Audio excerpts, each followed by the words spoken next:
ആടുകളുടെ രാജകുമാരൻ എന്ന് സ്വയം വിശേഷിപ്പിച്ചിരുന്ന അഖിൽ മാരാർ 2020 പാർട്ടി വിട്ടു.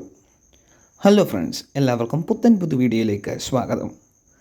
നിലപാടുകളുടെ രാജകുമാരൻ എന്ന് തന്നെത്താനെ പുകഴ്ത്തി പറയുന്ന അഖിൽ മാരാർ ഇപ്പോൾ ഇതാ 2020 പാർട്ടി വിട്ടതായാണ് കിട്ടുന്ന വിവരങ്ങൾ. തൻ്റെ തിരഞ്ഞെടുപ്പ് സമയത്ത് വേണ്ടത്ര സപ്പോർട്ട് 2020 പാർട്ടിയിൽ നിന്ന് ലഭിച്ചില്ല എന്നാണ് അദ്ദേഹം ഇപ്പോൾ ഉന്നയിക്കുന്ന പരാതി.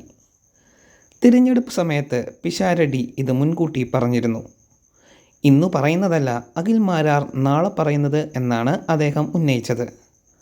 അദ്ദേഹം പറഞ്ഞതുപോലെ തന്നെ ഇന്നു പറഞ്ഞതല്ല മാറ്റി പറയുന്ന ഒരു തരം നിലപാടാണ് അഖിൽ മാരാർ ഇപ്പോൾ സ്വീകരിക്കുന്നത്.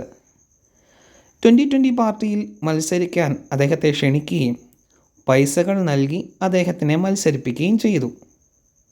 നാളെ മുതൽ 2020 പാർട്ടിയിൽ ഒരു MLA ഉണ്ടാകുമെങ്കിൽ അത് താനായിരിക്കുമെന്നുള്ള വിളംബരത്തിലായിരുന്നു ഇദ്ദേഹം. എന്നാൽ പിന്നീട് തിരഞ്ഞെടുപ്പ് റിസൾട്ട് വന്നപ്പോൾ വിരലിൽ എണ്ണാവുന്നത്ര വോട്ട് മാത്രമാണ് അഖിൽ മാരാർക്ക് കിട്ടിയത്.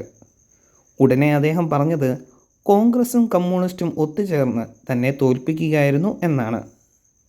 ഇപ്പോൾ എല്ലാം കഴിഞ്ഞ് അവസാനം അദ്ദേഹം പറയുന്നത് 2020 പാർട്ടി പോലും അദ്ദേഹത്തെ സപ്പോർട്ട് ചെയ്തില്ലെന്നും വേണ്ടത്ര പണം താൻ ആവശ്യപ്പെട്ടിട്ടും അതുപോലും അദ്ദേഹത്തിന് ലഭിച്ചില്ല എന്നുമാണ്. തുടർച്ചയായി വാക്കുകൾ മാറ്റി പറയുന്നതിൽ കേമനാണ് അഖിൽ മാരാർ.